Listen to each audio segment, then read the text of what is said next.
আমাদের আসলে ইয়োগাটা কি ধরনের এক্সারসাইজ তাহলে সেটা নিয়ে একটু জানতে হবে। আমাদের এক্সারসাইজ মূলত যদি বড় মোটা দাগে বলি তাহলে ৩ থেকে ৪ ধরনের এক্সারসাইজ আছে। একটা হচ্ছে গিয়ে এন্ডুরেন্স এক্সারসাইজ, যেটা হচ্ছে গিয়ে অ্যারোবিক হতে পারে, অ্যানারোবিকও হতে পারে।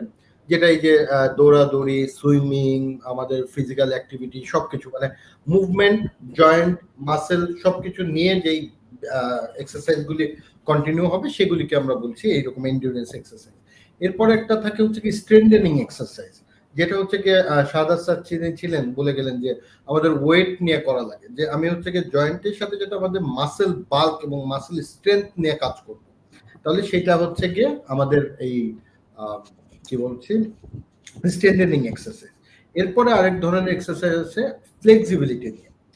ফ্লেক্সিবিলিটি আরেকটা ধরনের আছে ব্যালেন্স।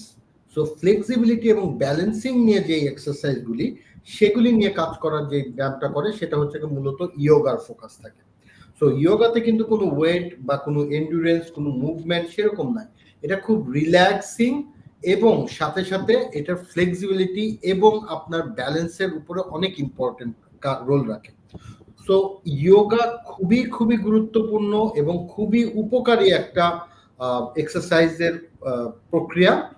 তবে একটু মাথায় রাখতে হবে, শুধু ইয়োগার উপর ফোকাস রাখলে হবে না। ইয়োগা করলে আপনার অনেক ভালো থাকবেন, অনেক বেশি ওয়েল মেনটেন হবে। কারণ কি, ইয়োগাতে যখন আপনি ফ্লেক্সিবিলিটি হবে না, আপনাকে কিছু কিছু মুভমেন্ট যখন করতে বলবে আপনি পারবেন না, ওইটা আপনাকে অ্যাচিভ করতে হলে you have to get rid of your weight, মানে আপনার ওজন কমাতে হবে।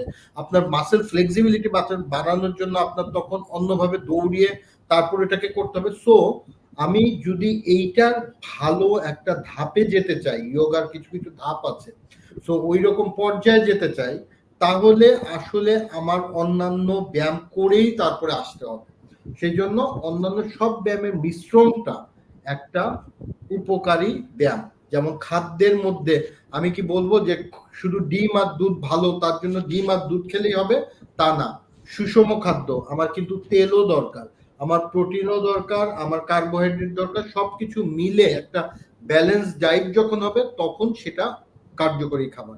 সেম ভাবে ব্যায়ামের ক্ষেত্রেও স্ট্রেংথেনিং, ফ্লেক্সিবিলিটি, ব্যালেন্স সবকিছু মিলায় যদি আমি একটা প্ল্যান তৈরি করতে পারি তাহলে সেটা হবে সবচেয়ে ভালো জিনিস। তবে যদি কেউ অন্যগুলি সব না করতে পারে, আমি শুধু ইয়োগা করব, আমি বলবো let's start with that focus, এবং ফিজিক্যাল অ্যাক্টিভিটিটা আমার একদম মানে যেমন ম্যান্ডেটরি সেইভাবে করে করতে হবে, তাহলে আমার ভালো থাকবে। জনসচেতনতায় lifestyle, health education and promotion, স্বাস্থ্য শিক্ষা ব্যুরো, স্বাস্থ্য অধিদপ্তর, স্বাস্থ্য ও পরিবার কল্যাণ মন্ত্রণালয়।